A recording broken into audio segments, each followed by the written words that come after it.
गरीब साध साध सब नेक हैं, आप अपनी ठोरे, जो सतलोक ले जाएंगे वो साधु कोई और।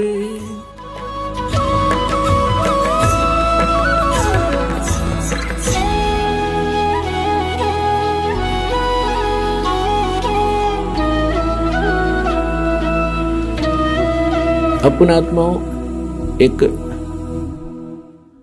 परमात्मा की महिमा को समझने के लिए आपको थोड़ा सा समय की आवश्यकता पड़ेगी, क्योंकि जब तक हम समय नहीं निकालेंगे तो कुछ भी काम नहीं कर सकते। आप बच्चों को शिक्षा के लिए भेजते हो, 15, 20, 22 वर्ष तक बच्चे को फ्री छोड़ देते हो, बेटा या बेटी को, और पैसा भी लगाते हो। किस लिए? क्योंकि आप परिचित हो इस बात से कि लड़का लड़की शिक्षित हो गया तो इसका रोजी रोटी ठीक मिल जाएगी, अच्छी बात है। और इसी प्रकार जब आपको इस बात का ज्ञान होगा कि मनुष्य जीवन किस लिए प्राप्त हुआ है, इसका मूल उद्देश्य क्या है, तो आप फिर इतना ही जोर, इतना ही समय और समर्पण इस साइड में होगे। और उधर जैसे लड़के पढ़ गए, खूब MA BA PhD CA कर लिया, और नौकरी कौन सी सबको मिलेगी, और फिर भी हम पढ़ा के छोटे बच्चों को, तो कहने का भाव यह कि उसमें हानि भी हो सकती है। और फिर भी इतना हम प्रयत्न कर रहे हैं तो इसमें हानि हो ही नहीं सकती।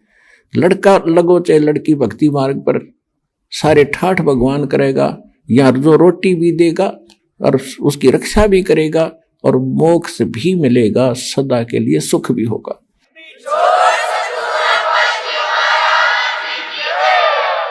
अब जैसे ये दास देख रहा है, छोटे छोटे बच्चों को लेकर के माताएं यहां पर पहुंच रही हैं इतनी गर्मी और सर्दी के अंदर, और कितनी कितनी दूर से आते हैं। ट्रेन के अंदर कितनी भीड़ होती है, सारा साथ 2-2 दिन लग जाते हैं। दूर से आने वालों के 24-25 घंटे लग जाते हैं, 20-20 घंटे लग जाते हैं। तो ये क्यों आ रहे हैं? जैसे किसान, खासकर हरियाणा क्षेत्र में हम देखा करते थे, हमारे पिताजी और अन्य गांव के लोग, रात्रि के समय जैसे आज कितनी सर्दी है, जनवरी में कितनी सर्दी होती है, और खेत में किसान का नहर से पानी का नंबर आ जाता है रात के 12 बजे, जनवरी का महीना, और शीत लहर चल रही होती है। अब हम तो कमरे बंद करके खिड़की द्वार सारे रजाई ओढ़ कर सोना पड़ता है कि ठंड ना लग जाए, और किसान एक कंबल खेस ओढ़ के और खेत में पहुंच जाता रात के 12 बजे उसी शीत लहर में। वो बिल्कुल आलस नहीं करता, और जब उसके नंबर आता है नहर से पानी लगाने का, उस कंबल खेस को भी उतार के नीचे रख देता साइड में, और जल के अंदर घुटनों पानी में बढ़कर कस्सी से वो पानी बंद करता है। अब वो किस लिए कर रहा है ऐसा काम, उसको मालूम है कि यदि आज मैं सिंचाई करने नहीं गया और मेरा नंबर कट जाएगा, फिर ये नंबर मिलेगा नहीं, इतने मेरी फसल सूख जाएगी और मेरे बच्चे भूखे मर जाएंगे, मैं निर्धन हो जाऊंगा। क्योंकि किसान उस प्रोसेस से, उस प्रोसीजर से पूर्ण परिचित है, इसलिए वो ना ये देखता तेरा नमूनिया हो जाएगा, रात के समय ये भी नहीं देखता कोई सांप काट जाएगा, नहीं, वो काम करके छोड़े तो सफल हो गया।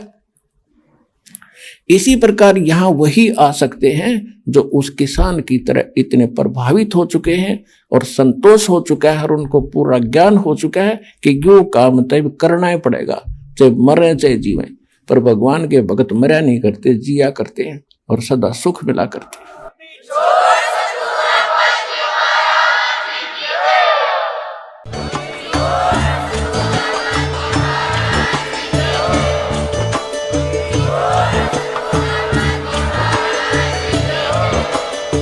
सुन रहे थे जगत गुरु तत्वदर्शी संत रामपाल जी महाराज जी के मंगल प्रवचन। अधिक जानकारी के लिए विजिट कीजिए हमारी वेबसाइट www.jagatgururampalji.org। संत रामपाल जी महाराज जी के शुभ आशीर्वाद से पूरे विश्व भर में 500 से भी ज्यादा नाम दीक्षा केंद्र हैं, जिन पर संत रामपाल जी महाराज जी द्वारा ऑनलाइन निशुल्क नाम दीक्षा दी जा रही है। अपने नजदीकी नाम दीक्षा केंद्र का पता करने के लिए संपर्क करें 8222880541।